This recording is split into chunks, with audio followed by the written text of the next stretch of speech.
ଆମର ଏଠି ଯୋଉ ରାମ ମନ୍ଦିର ନିର୍ମାଣ ହେବାକୁ ଯାଉଛି ତାର ଆଜି ଭୂମି ପୂଜନ ହେଉଥିଲା। ଆଉ ଏଥିରେ ବହୁ ସଂଖ୍ୟାରେ ଇନଭାଇଟ୍ କରିଛୁ।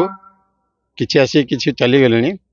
ଏବେ ଯେତିକି ଅଛନ୍ତି ତାଙ୍କୁ ନେଇକିରି ଆମର ରଘୁବୀର ସେନାର ମୁଖ୍ୟ ଉଦ୍ଦେଶ୍ୟ ହେଲା ଆମର ହିନ୍ଦୁତ୍ୱକୁ ଏକାଠି କରିବା, ଆମର ସନାତନ ଧର୍ମକୁ ରକ୍ଷା କରିବା, ଆଉ ଏ ଯେଉଁ ପରିବେଶକୁ ସୁରକ୍ଷିତ କରିବା, ଗଛଲତା ଲଗାଇବା, ସ୍ୱାସ୍ଥ୍ୟ ଶିବିର ଗଢ଼ିବା, ଆଉ ଆମର ଯେଉଁ ପାରିପାର୍ଶ୍ୱିକ ଅଞ୍ଚଳ ଅଛି ତାକୁ କେମିତି ସଫାସୁତୁରା ରଖିବା, ପରିବେଶ ସୁରକ୍ଷିତ ରଖିବା, ଆମର ଏଇଟା ହେଉଛି ମେନ୍। ଦୀର୍ଘ 6 ମାସ ହେଲା ଏସବୁ ପ୍ରୟାସ ଚାଲିଛି। ଆଜି ଆମେ ଉପକୃତ ହେଇଛୁ। ଆଗାମୀ ଦିନକୁ ଆମର ଏଇ ଅଭିପ୍ରାୟ ଚାଲି ରହିବ। ତ ଆମର ପବ୍ଲିକ୍ ହିଁ ଦେବେ। ଏଇଟା କୌଣସି ଜଣେ ବ୍ୟକ୍ତିର ଅନୁଦାନରେ ଗଠିତ ହେବନି, ଏଇଟା ସମସ୍ତଙ୍କର ଅନୁଦାନରେ ଗଠିତ ହେବ। ଇଏ ଆମର ଏଣ୍ଟାୟାର ଗଞ୍ଜାମ ଜିଲ୍ଲାକୁ ଆମର ଯେଉଁ ରଘୁବୀର ସଂସ୍ଥା ଇଏ ଆଗାମୀ ଦିନରେ ପ୍ରସାରିତ ହେବ। ମୁଁ ଭାଇସ୍ ପ୍ରେସିଡେଣ୍ଟ ରଘୁବୀର ସେନାର ଆଉ ଗ୍ରାମ ବ୍ରହ୍ମପୁର। ଆଉ ବର୍ତ୍ତମାନ ଆମର 6 ମାସ ଦୀର୍ଘ 6 ମାସର କଷ୍ଟ ପରିଶ୍ରମ ପରେ ଆମେ ବର୍ତ୍ତମାନ ସଫଳ ହେବାକୁ ଯାଉଛୁ।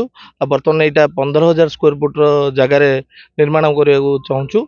ଆଉ ଗଞ୍ଜାମ ଜିଲ୍ଲାର ବହୁତ ଜାଗାରୁ ସାହାଯ୍ୟ ସହାନୁଭୂତି ଆମକୁ ମିଳିଛି। ଆଉ ଆଗାମୀ ଦିନମାନଙ୍କରେ ପ୍ରୟାସ ଜାରି ରହିବ। ଆମକୁ ଜୟ ରଘୁବୀର, ଜୟ ଶ୍ରୀରାମ।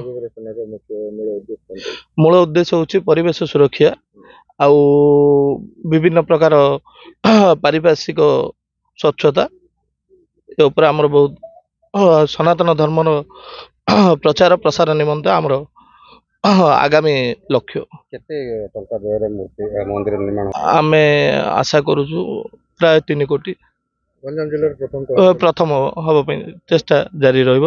ଆଉ ରଘୁବୀର ସେନା ତାର ପ୍ରୟାସ ଜାରି ରଖିଛି। ଆଜି ବର୍ତ୍ତମାନ ଆମର ଭୂମି ପୂଜା ଚାଲିଛି ସାର୍।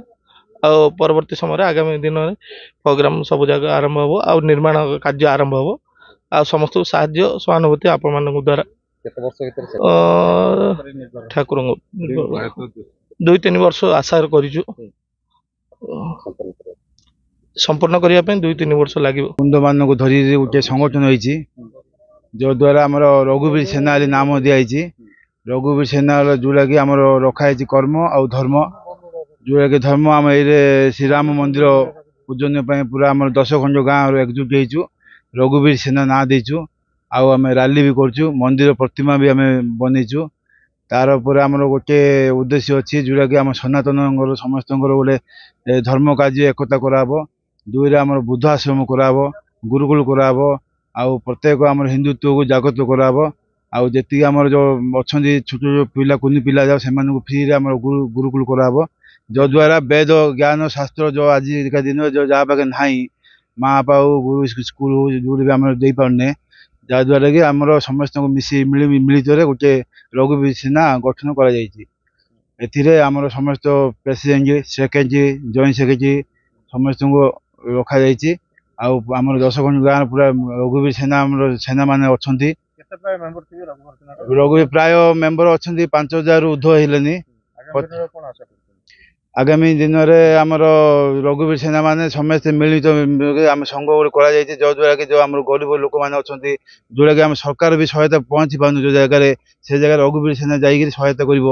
ଆଉ ପ୍ରତ୍ୟେକ ଜାଗାରେ ଆମର ଯେଉଁ ଇଲିଗାଲ କାମ ବି ହେଇଥାଉଛି, ଯେଉଁ ଗୋ ଚାଲାଣ କରୁଛନ୍ତି, ଦୁନିଆ ଗଞ୍ଜେଇ ବେପାର ଏସବୁ ଯେଉଁ କରୁଛନ୍ତି, ଯେଉଁ 2 ନମ୍ବର କାମ କରୁଛନ୍ତି, ସେମାନଙ୍କୁ ବି ରଖାହେବ, ପ୍ରତିବାଦ କରିବୁ। ଆହୁରି ଆମର ଯେତିକି ଅଛନ୍ତି ଗାଁ, ଯେଉଁ 10 ଖଣ୍ଡ ଗାଁର ପ୍ରତ୍ୟେକ ସ୍କୁଲ ଯେ ବୁଦ୍ଧ ଆଶ୍ରମ କରାହେବ, ଯଦ୍ୱାରା କି ସମସ୍ତ ମିଳିତରେ ଗୋଟେ ବୁଦ୍ଧ ଆଶ୍ରମ ହେବ। ଯଦ୍ୱାରା ଆମର ମା ବାପା ଯେଉଁକି ଆମର ପିତା ମାତା ଆମର ରଘୁବୀର ସେନାର ଆମର ଶ୍ରୀରାମ ମନ୍ଦିର ଯେଉଁ କରାଯାଇଛି, ତାଙ୍କ ଆମ ମାତା ପିତା ହିସାବରେ ରଖାଯାଇଛି ପ୍ରତିମା। ତାଦ୍ୱାରା ଆମର ସମସ୍ତଙ୍କର ଯେକୌଣସି କିଏ ଚାକନ ପାଗ ଯୁଗିଆପଲ୍ଲୀ, ଗୁରୁଞ୍ଜି ଗ୍ରାମ, ହୁଗୁଳାପଟା, ରେଗଡ଼ି ପୁରା 10-15 ଖଣ୍ଡ ଗାଁର ଆମର ଆଜି ଆମର ଭୂମି ପୂଜନ ରଖାଯାଇଥିଲା। ଗତ ଶିବରାତ୍ରି ଦିନ ଆମର ରାଲି ଗୋଟେ ରଖାଯାଇଥିଲା। ଆମ 10 ଖଣ୍ଡ ଗାଁ, ବୁରୀ ଗାଁ, ହୁଗୁଳାପଟା, ଆମର ଯୋଗିଆପଲ୍ଲୀ, ଗୁରୁଞ୍ଜି ସମସ୍ତ ଗ୍ରାମ, ଲତାପଡ଼ା ସମସ୍ତ ଗ୍ରାମ ବୁଲିଥିଲୁ। ଆଜି ଭୂମି ପୂଜନରେ 5,000 ଲୋକ ଖଣ୍ଡେ ସାମିଲ ହେବେ।